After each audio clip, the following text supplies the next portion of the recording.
Yeah. Ngiwe mkhulu. Emanzini. Wacisha wacima wavutha amalangabi. Isukile ke. Ayijikile message.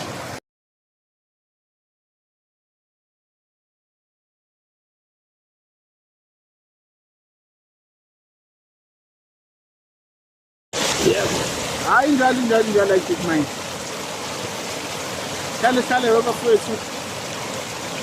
Yiba abantu abavakashela indawo zamanzi. Yabona ukuthi mina bawenza utho noma uye emanzini. Ungasabi futhi. Mina lokhu uhlobo labanzi engalivakasheli. Bathi ngifuna emanzini ngibone le yantuthu le. Le yantuthu ngiyabona ngithi ufuna ukuthi kube isimo sento-ke ehlala ikhona. Kodwa-ke ngoba nginemsamo, hhayi ungenawo umsamo wakhe angithi umuntu nomuntu nabantu bakubo. Awuhambe-ke mfowethu dadewethu, hamba bobuza umsamo wakho ukuthi iqonde uthini le nto bokho. Yayibona? Buza ukuthi iphuma makwenze njani. Mina ngenako wakini, angisobe ngabo wakini. Sobe nje ngabo wakini.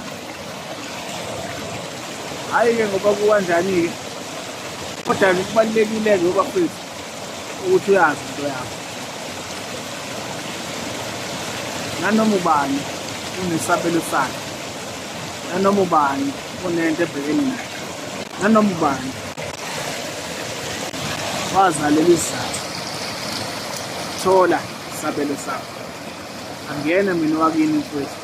Angikukweleti impendulo, angisoze ngakukweleta impendulo.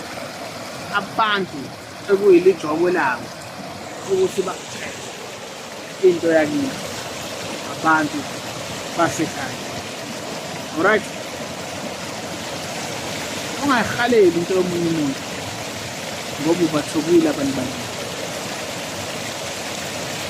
Okungenani hambe uye kubona ucele bakucacisele okujula kwento yakho, bakucacisele izimo enikwazi ukuzenza, izinto enikwazi ukuzinqoba nokwelapha kwasekhaya kini ukuthi kuhamba kufika. Into-ke esemqoka ukwazi umnikazi womsebenzi wakho, ukwazi abanikazi bekhaya, ukwazi uhlobo lomsebenzi, ukwazi ukuthi usebenza kanjani. Uma ninempande hlobo lubi lempande ziyehluka. Umuzi wakini leyo mfowethu, wakini kancane kancane uzokhangela zingasa. Yebo, hayi njalo like it mine. Hlale wabafowethu yiba